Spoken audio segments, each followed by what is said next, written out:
Hey guys, it's Dr. Dex. Bilang isang DOH certified primary care physician, tumitingin ako ng iba't ibang klase ng mga pasyente to the point na hindi na rin natin alam kung ano yung darating na kaso sa buong araw. And recently, parang dumarami ang mga taong nadadiagnose ng acute appendicitis. Kaya naman sa video natin na to, pag-uusapan natin yan. Pero bago po yan, let me just thank Scramble for sending over this blender to me. Sobrang daling gamitin para gumawa ng mga smoothies natin. And if you want to have yours, click the link sa description box and use my discount code na DEX10 para magkaroon kayo ng 10% discount. Popost ko yung link sa description box down below. Now back to the video.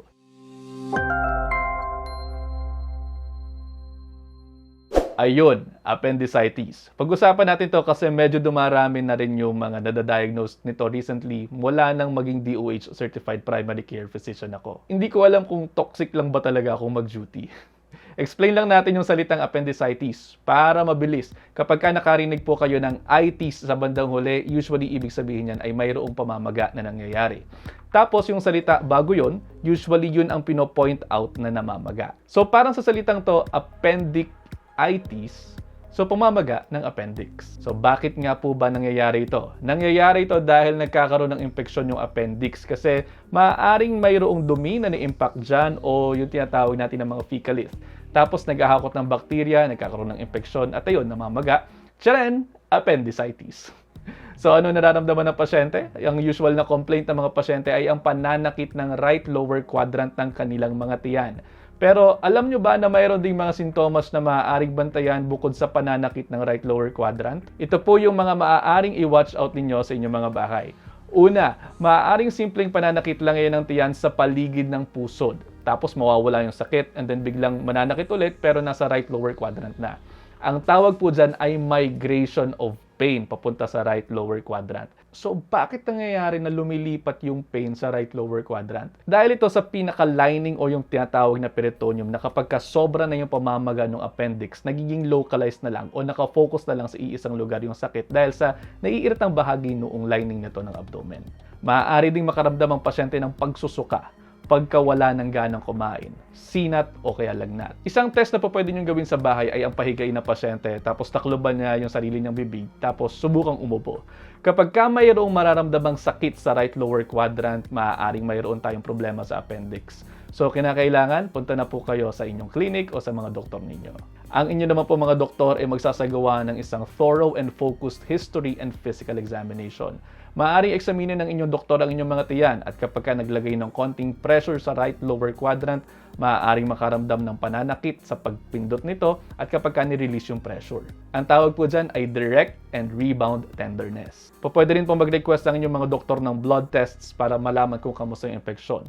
Pwede rin magpa-test ng urine para makasigurado na hindi lamang ito basta-basta UTI. At yung iba, nagpapa-CT scan or ultrasound pa. Pero kung plakado appendicitis na, tutuloy na po tayo sa lunas ng appendicitis. At ang tanging lunas po nitong appendicitis ay operasyon lamang na tinatawag na appendectomy, kung saan tatanggalin po ang inyong appendix. Wala pong ibang gamot dyan, kinakailangan pong tanggalin yan. At kapag tapos na po ang inyong surgery, naririto naman po ang aking ilang tips para mas mabilis kayong makarecover. Una, matapos ang inyong appendectomy, umiwas sa mga strenuous physical activities around mga 10 to 14 days. Kung uubo kayo, maglagay po ng support sa inyong mga tiyan para maiwasan ang sobrang pananakit nito kapag kayo ay uubo. Susunod, unti-unti at dahan-dahang mag-increase ng physical activity. Magsimula sa mabagal na paglalakad hanggang sa unti-unti ay pagpapabilis nito. Huwag rin muna magbubuhat ng masyadong mabibigat. Next, matulog ng mahimbing. Take it easy mga kapatid. Remember na sa pagtulog ay nakaka-recover po ang ating mga katawan, so sleep well. Pwede rin mag-relax with music and guided imagery. At ano ang pwedeng kainin? Tandaan na kumain lamang po ng healthy foods. Choose whole foods over refined ones. Iwasan ang masyadong maraming processed foods dahil sa inflammation na dulot ng mga ito. Eat a rainbow every day. Iba't ibang kulay na bahaghari ilagay sa inyong mga plato para sa kumpletong antioxidants, vitamins, and mineral needs ng inyong mga katawan habang nagpapagaling mula sa surgery. And there, go back to your doctor at i-discuss din ang pagbabalik ninyo sa inyong mga trabaho. Happy healing everybody! Muli po, this is Dr. Dex. I'm your real nutrition doctor. I'll see you in optimal health.